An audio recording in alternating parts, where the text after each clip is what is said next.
Charles Taylor, and I'm a professor emeritus of philosophy at McGill. In other words, I really not there anymore, but I am still there in a kind of retired capacity.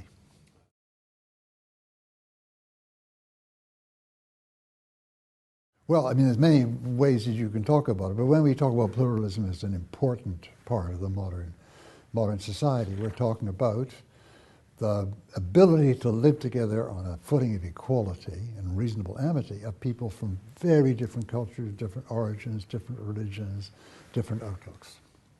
I think it's absolutely essential relation. The ethic of modern democracy is an ethic of inclusion. That is, you know, we speak of all the citizens are equal, right? And any kind of decision has to bring everybody in and so on. So any kind of exclusion immediately is suspect in democracy. But we have people from extremely different backgrounds and cultures and so on. So the challenge is to avoid, I mean, you put it negatively if you like, to avoid sliding into a kind of exclusion in which some people become second-class citizens, they aren't considered on the same footing as the other. That's the very central ethic of democracy demands that.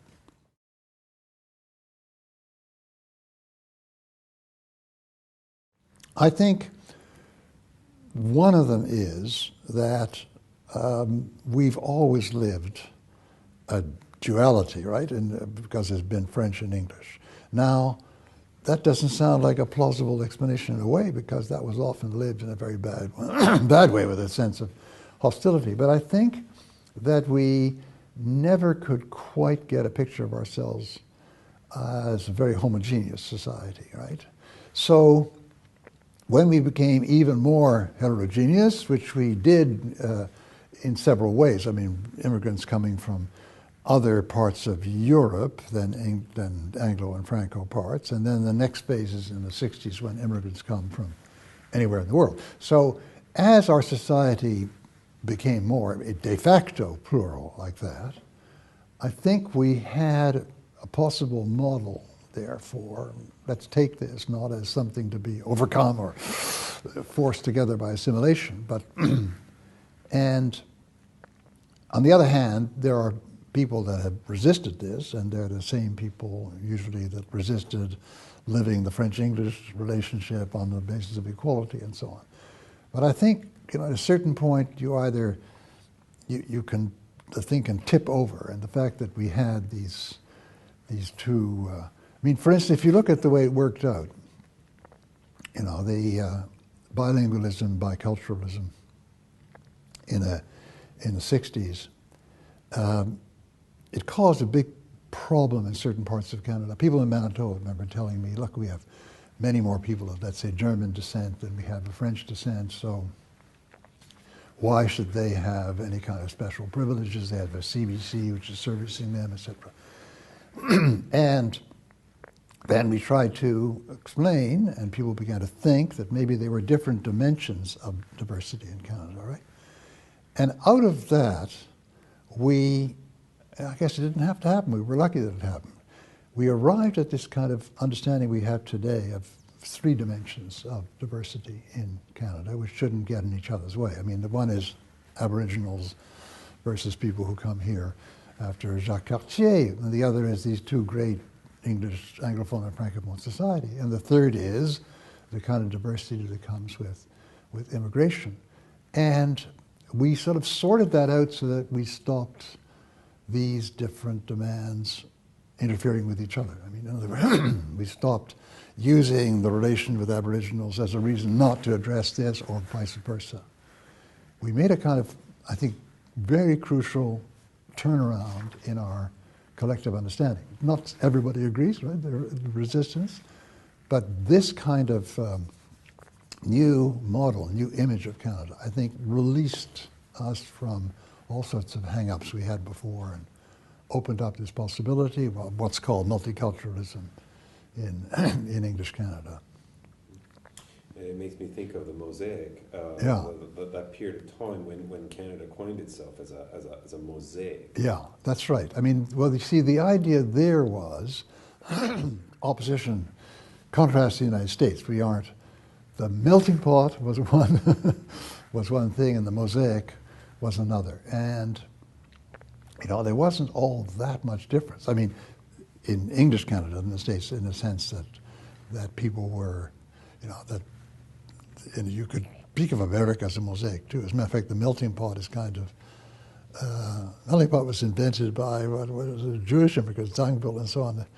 And yet you have, in the American case, just take the Jewish strand, they added a lot of their own to the cultures that a lot of people, we all use Yiddish expressions in North America, speaking English and so on. So there wasn't all that difference. But you're right, there was a subjective sense that we are different here north of the 49th parallel, and that's because we don't constrain people to assimilate like that.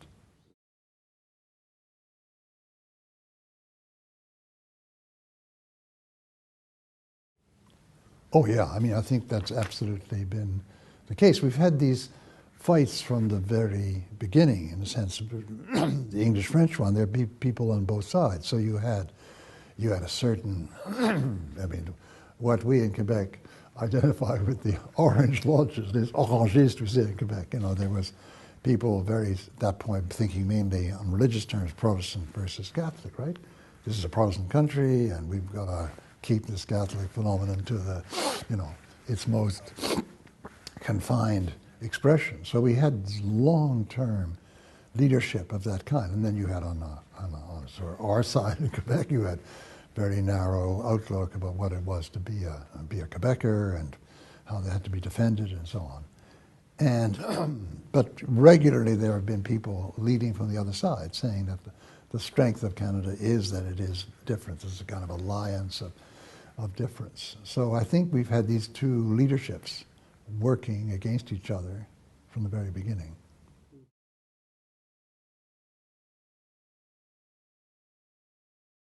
Well, I think the challenges to pluralism are what we have in every modern Western society, which is receiving a lot of immigrants, which means the whole North Atlantic zone, which means a lot of Western Europe too, except that we have an advantage over them, I mean over countries like Germany, Holland, and so on, that we've already conceived ourselves as immigrant societies for a couple of centuries, right? The way things work here is that a lot of people come and then they get citizenship status after a certain number of years. It's a kind of regular, routine matter. Whereas in the European case, you know, they started to get a lot of immigrants in the 60s, and in Germany they called them Gastarbeiter, guest workers, so the mindset was they're going to return.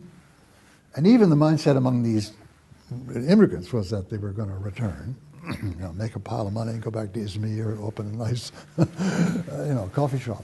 And of course, we could have told them that's not going to happen, and they had to shift their outlook on it. So we had a kind of advantage.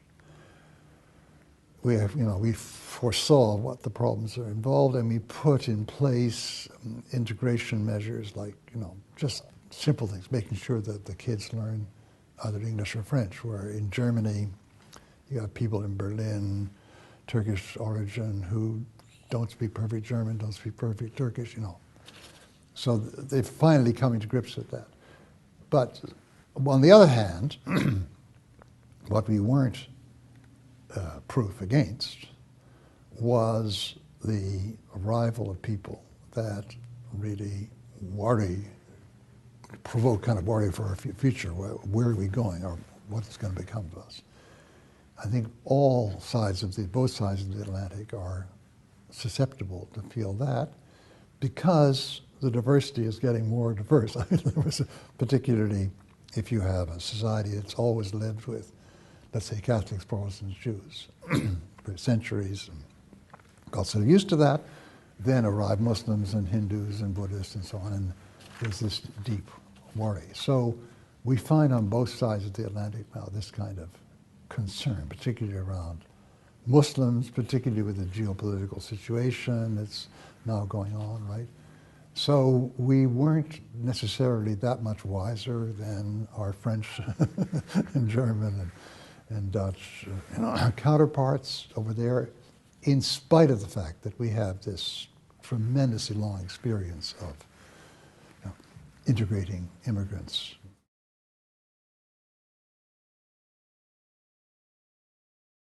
Well, I think it's played a good role and a bad role. That's very interesting. That is, you see, I mean, let's give you an example of the bad role. That, like in Quebec, we had this recent charter of Charter of Values, but it was also Charter of Secularism. It kept changing its title, but and it was pitched to the idea of what is required to be une société laïque, a secular society, right? It was copied from a little bit the French model, and there I think you have the worst kind of thing because it was really channeling what is very clearly a motivation of cultural discomfort among a lot of people. It was channeling it in a very moralistic way by saying they're violating one of our basic principles, which is secularism, right? So you get, laïcité uses a kind of club to beat people who are different, right? So, a Sikh wearing a turban is not really a threat to anybody, but it turns out to be, because it's a visible sign, it turns out to be, a danger to the whole fabric of society. That's the way it works negatively. The way it works positively is if you flip around and think, what does secularism really require, right? What is it? And you certainly come across one of the features of what it really requires is real even-handedness, that is real not being aligned with any one religion, not giving people different rights on the basis of their religious belief and so on. If you think of it in those terms, then you have a very powerful argument against something like the Quebec Charter. As a matter of fact, what we were, in the debate in Quebec, both sides, were invoking secularism. So really what one has to say here is that the big issue is how do you define that term, right? If you define that term the way, for instance, we do, the people that were on the same side as me do, then it's clear that it's something that is very positive. It can open the road to real acceptance of pluralism. If you define it the other way, then it can be an excuse for exclusion.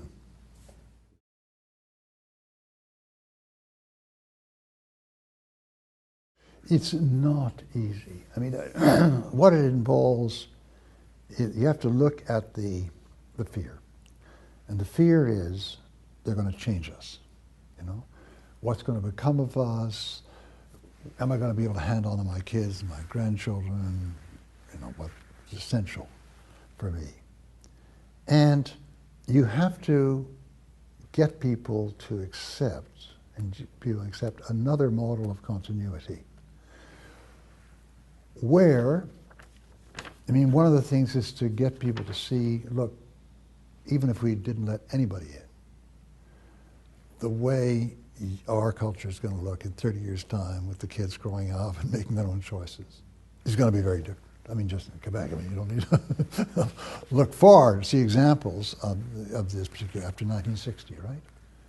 So you have to think of it as an open game, and you have to think of it as being, when you hand over the torch to the next generation, they will do what they want with it. They'll change it, right? So how can you make it such that they really value what's being handed down to them? And it really, it's not unlike how we behave with our children. We try to convince them that this and that is valuable, and we hope you'll carry it on. They don't always, but we try to, the only name of the game here is persuasion. The same thing goes for people who enter from outside, and they and their children are going to be partners in deciding this. And so, what is there going to be their disposition towards central features of our society? In Quebec, of course, we're talking about French as the main language, a certain historic reference points, and so on, yeah. And if you start exclusionary policies, you can ensure that they will not be favorably inclined towards that. The only hope of continuity is that we form some kind of, comity, sense of common purpose in which these people are included, and then history has to take care of itself. There's no guarantee. In other words, it would be nice if you could answer that by saying, I can give you an absolutely cast iron guarantee. But I mean, even if you wanted to say that, it's not believable, right? Because your own kids don't accept everything you pass on to them, right? But that's a hard sell. I mean, you see, because you can't say, no, I have a policy here which will ensure that. That's what they're looking for. But there isn't such a thing, right? You have to somehow convince people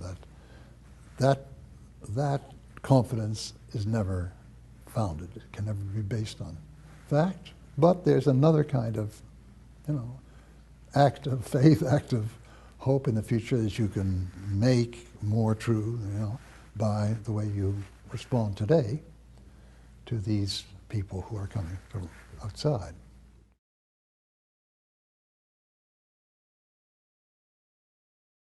Well, sometimes I think some other societies can learn certain things, and I'm thinking of the European societies that I was talking about, and I think some of them have looked over across the Atlantic, and not just from us, from the United States, from Argentina. It's very interesting. The whole Western Hemisphere has societies that have been, so they can. But that is. They're learning a lesson from a society which has successfully received a lot of immigrants. Now, if you're in a society where that isn't the case, right? And I mean, it's more the case than just the Western Hemisphere and the North Atlantic. I mean, you think of a society like South Africa, which is, among the problems are this hostility to people who come in from Rhodesia and so on, because there are a lot of people that, much worse off where they are, so they come in. But a lot of societies are not faced with a lot of immigrants coming in. They're faced with tremendous problems of historic conflict between different groups and so on. And I don't think that we have very much of a key to their. We have to be much more, in Canada, I think, much more modest. And we don't necessarily have a key to that, except that some very general things about, sitting down, talking, trying to make perhaps we in our quality of having English and French, that's something like an analogy to a society like Kenya with Luo and Kikuyu and so on. But, and so there are, I guess maybe very general lessons in our history of taking this diversity as a strength rather than a weakness, and trying to see how we can, we can really learn from each other. But the kernel of our great policies like multiculturalism or interculturalism aren't necessarily relevant there.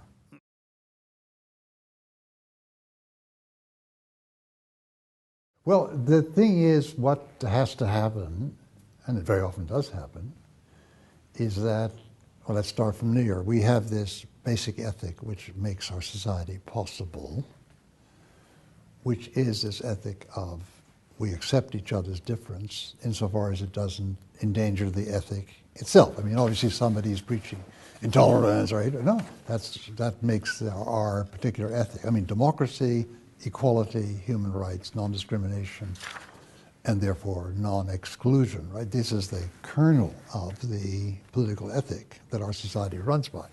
And we try to convince everybody who comes here that that's a terrific thing, and that's very important. And that's not, except if you start to introduce kinds of exclusion, in the normal course of events, that's not difficult. I mean, when we had this commission, Gérard Bouchard and myself in Quebec, we asked a lot of people, why did you come to Canada, or why did you come to Quebec? There were two big reasons. One, freedom. Second was, I want my kids to have a chance that they'd never have if I'd stayed back in Algeria, Tunisia, whatever, right?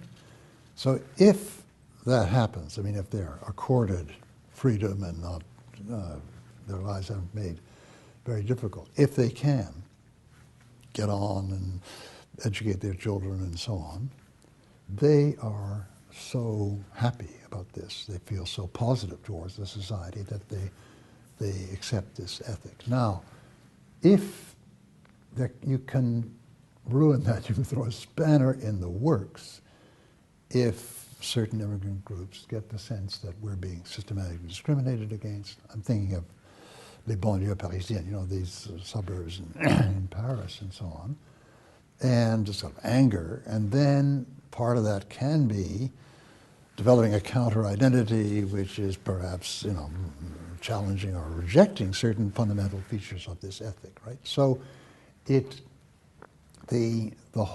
name of the game is we're recruiting people not just to be citizens of this country, et cetera, but we're recruiting people into a certain basic ethic. And very often that's a breeze because they already subscribe to it, and that's why they wanted to leave from X country to come here. But sometimes the whole process gets jammed by various kinds of discrimination or other obstacles or lack of success in integrating and so on.